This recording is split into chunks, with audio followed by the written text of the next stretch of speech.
Iran's new president heads to New York next week for the UN General Assembly, where many hope for a new start in the effort to ensure that his country does not build a nuclear weapon. In recent days, President Hassan Rouhani has exchanged conciliatory letters with President Obama, ordered the release of 11 political prisoners, and said Iran will never become a nuclear power. But the international community wants to keep the pressure on Iran through sanctions and threats of force. And since President Obama decided not to bomb Syria after it allegedly used chemical weapons, crossing what became known as Obama's red line, concerns were raised that Iran might feel freer to move toward nuclear weapons. First of all, I didn't set a red line. The world set a red line.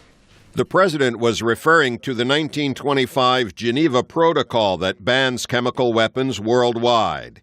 If the international community, in particular the United States, will not use force to back up that long-standing ban, Iranian journalist Amir Tahiri says it will be more difficult to put pressure on Iran to limit its nuclear program. The position was already weakened, but the Syria retreat has weakened the U.S. position further.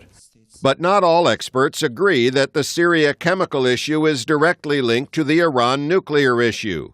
The head of London's International Institute for Strategic Studies, John Chipman, says the Syrian attack presents a unique challenge, and the response is not necessarily a precedent. You wouldn't necessarily see the way in which the Syrian crisis, especially in the last 3 weeks, has been handled as ruling the way in which the Obama administration or any future U.S. administration would face different security crises in both the Middle East and the Asia-Pacific.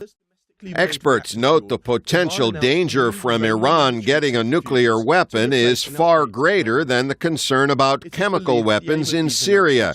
And Amir Tahiri says Iran would be wise not to test whether President Obama would enforce the red line on its nuclear program. Of course, one must not forget that the U.S. remains the major power in the world.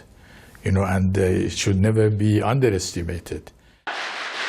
And some experts say the current plan for Syria to give up its chemical weapons through diplomacy enforces the red line enough to signal Iran that it too would face damaging consequences if it moved to become a nuclear power. Pessin, VOA News, London.